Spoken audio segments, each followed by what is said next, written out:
Hi, I wanted to present my I wanted to present this information without a mask on because I thought you and I may both get more out of it. So, I'm going to start off with the steps to supercharge your results of your ketamine infusion. So, first of all, trust the process.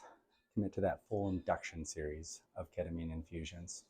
We know with this infographic here that when you stack those 6 infusions, you're more likely to let these treatments be life-changing for you. We know with just one infusion, about 7 to 10 days of that neuroplasticity, that really good opportunity to change your mind. Then 2 or 3 minutes of starting a ketamine infusion, we see new dendrites form on a functional MRI. And that's what we're working with, giving you that, again, opportunity for these treatments to be life-changing for you. So the 6 treatments over 3 weeks with the 1-month booster gives you that full opportunity. 18 to 80 days is the science for habit creation, habit breaking, and that'll give you that full time frame to do that. Number 2, set an intention on what you want. You're more likely to get there if you can conceptualize it. Really gives you an opportunity to bring that change idea into the infusion. And we'll go more into intention setting. Number 3, again, we really going to give you all these tools. You can choose what works for you and what doesn't, and take what works for you. Obviously, don't do what doesn't work for you. We highly recommend psychotherapy, that talk therapy, 1 to 2 days after one of your infusions every week. So with the series of 6, you're going to get at least 3 1-hour sessions of talk therapy, ideally, to really do that integration work. And the golden window for that is 1 to 2 days after your infusion. Number 4, consider some somatic therapy, some body work to augment what you're working with here. The Body Keeps the Score, Bessel van de Kolk's work, really talks about how much inflammation and trauma and everything else we hold inside of our bodies. So a good trauma-informed massage, somatic experience work, craniosacral work, Rolfing, pretty much anything where you're getting an opportunity to have your body worked on can be more powerful for some folks than talk therapy, but can be used in addition to. And the golden window for somatic therapy is anytime within 7 days, but ideally the day of a treatment. So if you can go from here to get body work done, like that is amazing. Spend time outside. Try to go for walks in nature. Try to have at least 40 minutes of heart-raising physical activity daily. We know that 40 minutes number is that magic number that gives you that 72-hour feel-good endorphin boost. So that's the magic number that we really like to see. As much as possible, try to refrain from self-medicating. And self-medicating can be anything from too much yoga to too much daytime TV, obviously drugs and alcohol, marijuana and stimulants. Anything you're trying to do to avoid feeling an emotionality is a form of self-medicating. So just try to be cognizant of that. Eat a clean, healthful diet. Try to avoid processed foods as much as possible. We call it the SAD diet, the standard American diet. So we know it increases inflammation, increases depression, increases anxiety, and decreases focus and attention. And so basically you want to shop the periphery of the grocery store. Fresh fruits and vegetables, lean proteins, non-refined carbohydrates. Staying away from all that delicious stuff in the middle, the Cheez-Its and the ice cream. That being said, everything in moderation, including moderation. I don't want you to show up to a birthday party with boiled tofu. I want you to be able to have that scoop of ice cream and eat it mindfully. When you're on scoop 7, you might want to rethink it. Decrease time with technology, especially passive media and passive social media consumption. So we know that's all dopamine, that kind of addiction chemical. If you're watching a documentary or an interesting, funny film with a friend, family, or a loved one, and you're getting that eye contact, those mirror neurons, that's that connection, love chemical, the oxytocin released from the mirror neurons connection. And that's much more powerful than just the doom scroll on Instagram or the Netflix binges. Make the day of your ketamine treatment a day of low stimulation. Try to avoid crowds, loud, disruptive places. It's not the day to catch up on your work email. It's the day for filling up your cup. You've been trying to fill up your cup from below for a while, so now's your opportunity to right your cup and really take the time and energy that you deserve to fill up that cup. Incorporate a daily mindfulness practice, 5 to 20 minutes of meditation daily at roughly the same time a day. Really powerful for that power of presence, and really good. A lot of people come in here, tell me they're crappy meditators. Then after they do that series of 6 treatments, they're able to go to a very similar headspace. There's been a lot of meditation gurus where they've given ego dissolution agents, and they say, oh, that, it's pretty interesting, but it's not as deep or as good as my meditative practice. And so that's pretty eye-opening, I think. Pursue goals that you have for yourself, both short and long term. It's important to have things to look forwards to and to work towards. I like to have people have something at 1 month, 3 months, 6 months, 1 year, and 5 years, and actually write those down. Have those be tangible, be those check boxes. As simple as a day trip to Sedona, as in-depth as learning a foreign language and spending a few years abroad. Whatever it is for you, trying to work towards that. Super powerful. Cultivate positive social relationships with friends and family. Try to gravitate towards those relationships that build you up. There's a book recommendation on the list in here, talks about relationships in regards to deposits and withdrawals. And so we want to try to mitigate those relationships that are nothing but withdrawals, especially during your induction series. And Maslow's hierarchy of needs, on the bottom is safety and security. And so if you're actively being traumatized, really hard to do that healing work for yourself. Obviously, there's some relationships that are really hard to get away from indefinitely, but as much as you can mitigate those, especially during this time for you, are really important and really powerful. At least a few times a week, try to devote 40 minutes or longer to artistic practices such as painting, sculpture, playing a musical instrument, singing, or dancing. So we know that human language is a blessing and a curse in that it's a huge reducing valve. So much of the human experience is ineffable. You just can't describe it with words, and that's normal. And so some people will be able to do a painting, do some artwork, and have it be more cathartic, more healing for them than decades of talk therapy, and that's not uncommon.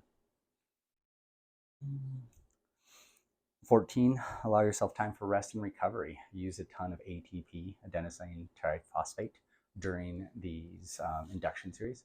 And so it's really a good idea to give yourself some extra rest time. And so daytime naps are good.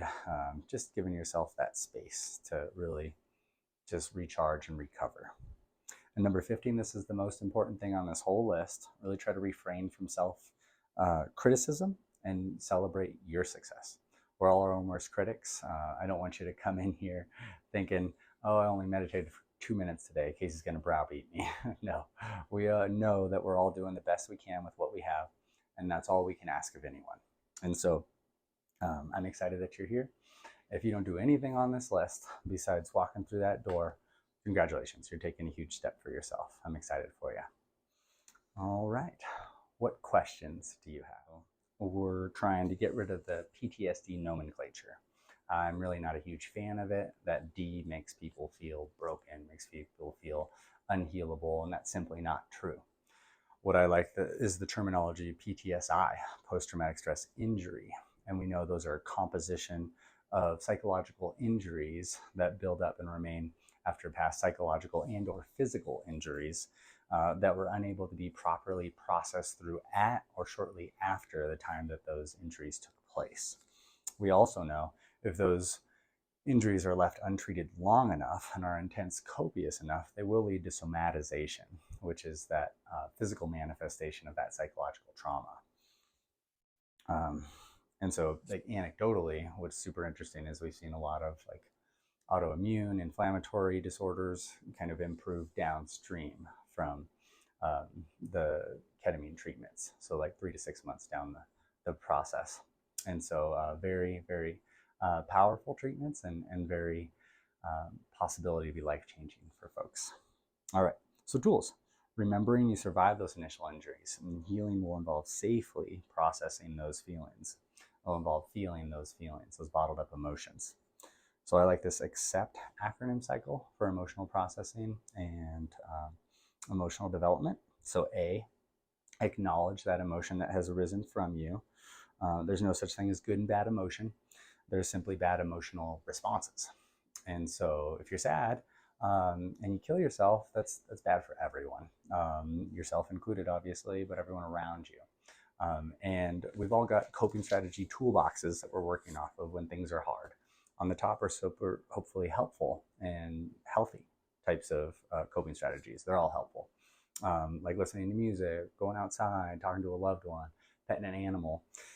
As those healthier coping strategies don't work, we go to our less healthy coping strategies. So like depression and anxiety are coping strategies, in my humble opinion. If you're anxious, you're more likely to be able to react quickly, and that will save you from further traumas, especially in the right environment. If you're depressed and you emotionally withdraw and just kind of check out, then you're less likely to be traumatized because you aren't interacting. If you're drinking drugs or using drugs or alcohol and just to emotionally check out, again, self-medicating, that's a less healthy coping strategy. A lot of people in this middle coping strategy toolbox, that's cutting or burning themselves, hurting themselves on purpose. Some people, it's creating themselves an alternate reality with psychiatric symptoms like hallucinations and delusions to really check out of this reality. This reality is so unsafe. On the bottom, basically everyone's coping strategy toolbox is suicidality. That's a human condition. And when things are hard enough, pretty much all human beings will go there. And so our job and your job is to put more healthy coping strategies on your toolbox. And so that's why we like to view these treatments as that catalyst for change. In this A, at acknowledging that emotion, know that human experience is invaluable. And part of that human experience is feeling all of those emotions. So it's a super good thing to be able to feel those feelings. C, curiosity. The first C, examine that emotion with curiosity and no judgment. I like to tell people to imagine themselves sitting on a park bench in a serene environment with the younger versions of themselves, kind of one by one. There's some body of evidence that says take your age, divide it by 5, and then those age ranges are the versions of yourself you should sit down with and really let them feel those feelings. Be that empathic witness for yourself that you didn't have at that time. The second C, calmly breathe into that emotion. So 4-square breathing is the one I like. Inhale through your nose for 4 seconds, hold it for 4 seconds, exhale through your mouth for 4 seconds, hold it out for 4 seconds. Do that 4 times. Works just as well as 10 to 20 milligrams of propranolol, which is a beta blocker, slows down your heart rate and dilates out your vasculature, cools your body into a meditative state. That breath work works the same and faster, and it's cheaper. And that actually takes away the emotional reaction, which again isn't always positive, and lets you sit with that emotion. E, express that emotion in its own way, which is usually feeling it. Give yourself lots of space for that. Great thing about ketamine, normally that emotionality will sit for seconds to minutes, as long as a couple days, not much longer than that from what we've seen. P, process through that emotion by letting it go if you're ready. Remember, this is a cycle. You might need to go back to acknowledging or being curious with it or calmly breathing into it. It may morph from anger to shame or guilt, and allow yourself the space to do that before you're able to process through. That's okay. This is time for you. Some of this you'll do during the ketamine, but a lot of this will be in the days and weeks afterwards. T, turn towards a more comfortable feeling. For example, peace, love, forgiveness, acceptance. And then that's really helpful for that neuroplasticity, to creating those new neuronal pathways, the new dendrites, like I said, forming within 2 to 3 minutes of starting a ketamine infusion. I do like to reiterate that for some people during this series of 6, things get a little worse before they get better.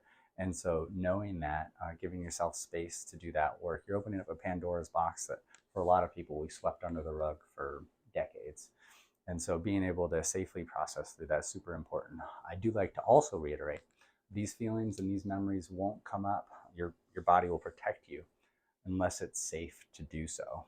And so it may be work. Healing often is work. Growth is work. And so giving yourself space to do that growth work for yourself. And remember, acceptance is a cycle. And after you felt those feelings repressed from your past, forgiveness is not for anyone else, it's for you. Forgiving isn't saying your traumatizers were correct, excusing their actions or their behaviors, validation of them or their behaviors, needing to let them in or back into your life, being okay being treated like that again ever, believing lies. Forgiving is accepting yourself for who you are now and who you were in your past, accepting that your emotional reactions were based on the tools that you had available to you at that time, and taking full responsibility for who you are now. Forgiveness is not for you or not for anyone else, it's for you. And I like that Buddhist saying, if you give yourself that space, looking at yourself, an old picture of yourself from high school and thinking that's the same person, is a form of human suffering. And so really giving yourself space to reimagine yourself, to recreate yourself. You're a different person that walked into this room than will walk out of this room. And that's the same for every moment of every day for yourself. And part of that really healing work is being able to change your perspective, shift your perspective, how to change your mind. And so there's three main types of traumas. Historical, so pretty much every catecholamine exposure that you've had in your whole life, from the moment your parents' two zygotes met, the egg and the sperm. The trauma and stress and everything else, hormonal changes that your mother went through while she was carrying you in utero, to every stress and encounter that you've had up until where you're at now. The second type of trauma is societal. So in general, we know that capitalistic, patriarchal society with an economy of scale and a largely disconnected family unit, pretty bad for our brains. And so that's the second one, societal. The first one is historical. The third one is intergenerational. So at least 5 generations behind us, the trauma that your great-great-great-grandparents went through prior to procreating mutated their DNA at least enough to pass on increased hypervigilance, which is good if you're in a township surrounded by saber-toothed tigers for your survival, but not necessarily when you're just trying to exist day to day in this age. All right, now I want to go through the flight instructions. So these are the instructions for your actual infusion. So important to remember why you're here. What do you want to get out of this? That intention setting. It's important to know your physicality boundaries. So let's clearly state those on both sides now. We're comfortable with hand holding, back rubbing, light touch, hard touch, but some people are say, hey, no thank you, Casey, I don't ever want a hug from you. I don't want a high five. I don't want any sort of physical connection that's activating for me. And that's fine. I want you to be knowing that this is a safe place and we want to respect all of your boundaries that you have. Have your ride lined up, no driving after your appointment. Put your phone on do not disturb or airplane mode. We don't want you playing on your phone at all during. Bring your intention into the session, but don't feel like you have to hold on to it. Your mind's going to take you where you need to go to get you to that intention. And a real important thing with all ego dissolution agents, ketamine included, you'll give yourself what you need, not necessarily what you want. There's a great opportunity for healing work to be done. Let the experience take you. Know that it's your mind's way of healing itself. Whatever comes, go towards it, go with it. If there's a door, open it. If there are stairs, climb them. Try to go with whatever's happening. Try not to force anything to happen and try not to turn away from anything. If there's something fear-inducing or anxiety-inducing, again, the guidance is to go towards that, embrace it, discover it. The way to extinguish that fear or that anxiety is to put your head inside that proverbial tiger or dragon's mouth. You created that tiger or that dragon over your years to protect yourself, and that's a good thing. You don't want that tiger or that dragon to go away. You just need to know that it doesn't need to be driving the bus.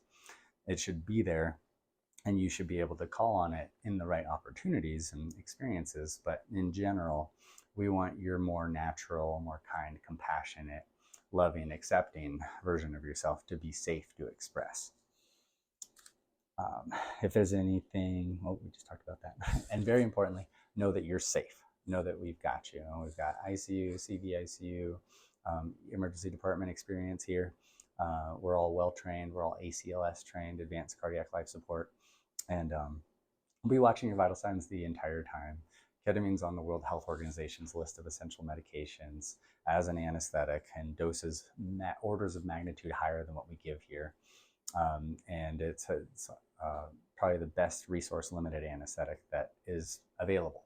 Very, very safe. And we start on the conservative side of dosing for everyone. We start at 0.5 milligrams per kilogram. And I'll be in there, or one of our staff will be in there with you for at least the first 15 or 20 minutes of your first infusion, just making sure that you're safe, making sure everything looks good. Hey, Casey, I'd like another blanket. Hey, Casey, the music's too loud, too soft. We got you. But in general, we know that if you're able to stay with it, you're always going to be your own best healer. And that's the whole premise of these treatments. The intrinsic response methodology is that getting out of your own way is the medicine. And so when we introduce a humanistic component to that, I'm not going to be your best healer. You're going to be your best healer. You cut your hand, I put a Band-Aid on it. Am I healing it? No, of course not. You're still healing it. And so that being said, we hold space for you the entire experience. So if you're like, no way, no how, these eye shades, these headphones aren't going to work for me. I need to be here. I need someone in here with me. That's fine. We're here for you. We're holding that space. Just know that the less external stimulus you have, the deeper you're able to go and the better treatment outcomes that we see. All right, intention setting guide. And so most importantly, this is for you. Hold that premise with the utmost importance. We see people coming in here because it'll be good for my loved ones. It's like, no, what's good for you is good for the universe. And so bring that into this and know everyone wants the best for you. And when you're able to be your best, it benefits everyone around you. What do you want? What is the ideal you feel like? And so intentions can be words, concepts, or feelings. So my intention is to trust the process. That's an example of words you can bring into that. You've done your due diligence and homework on how effective these treatments can be. And so just bringing that into it, super powerful. They can be a concept. A shared client came up with this with their therapist. I really love it. So I share it with people. Thinking of yourself as a robust old growth forest. Big old healthy robust redwood trees, well hydrated, well nourished. And so and then think of all your, and that's like the meat of you, right? That's like your core is this loving forest, this protective forest.